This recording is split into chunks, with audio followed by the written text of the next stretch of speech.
មនុស្សកើតឆ្នាំវកធាតុដែកពងតេវតាប្រុសមនុស្សប្រុសស្រីដែលកើតឆ្នាំនេះទំនាយទាយថាជាមនុស្សចិត្តស្រាលឆាប់ខឹងតែឆាប់បាត់ធ្វើការច្រើនខ្ជះខ្ជាយមិនសូវចូលចិត្តសេពគប់មិត្តភ័ក្តិបើរកស៊ីជួញដូរល្អគួរសមបើធ្វើការរត់នឹងបានល្អប្រសើរច្រើនតែមានអ្នកច្រណែនស្នាមនេះប្រយ័ត្នអ្នកចិត្តខាងនាំទុកដល់ខ្លួនមនុស្សកើតឆ្នាំនេះរមែងជាមនុស្សមាននិស្ស័យរពឹសរហូតសម្ដីនិយាយញាប់មិនសូវពីរោះពិសាចូលចិត្តសិក្សារកចំណេះដឹងមកដាក់ក្នុងខ្លួនយកចិត្តទុកដាក់នឹងព្រឹត្តិការណ៍ទូទៅមិនថានៅចិត្តឬនៅឆ្ងាយមានបុណ្យវាសនាខ្ពង់ខ្ពស់មានអំណាចឥទ្ធិពលជាទីគោរពរាប់អាននៃជាតិមិត្តជាមនុស្សដែលមានចិត្តទៅរកផ្លូវការអារម្មណ៍ច្រើនគូស្រករដែលអាចយកអ្នកបានតតែបំពេញនៅសេចក្តីត្រូវការនេះឲ្យបានពេញចិត្តបើពុំដូច្នេះទេអាចនឹងមានការផាត់ក្បត់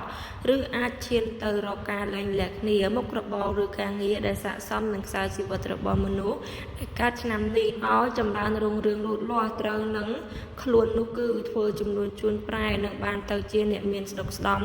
ហើយធ្វើការរាជការពុំសូវល្អប៉ុន្មានទេច្រើនតែទទួលទោស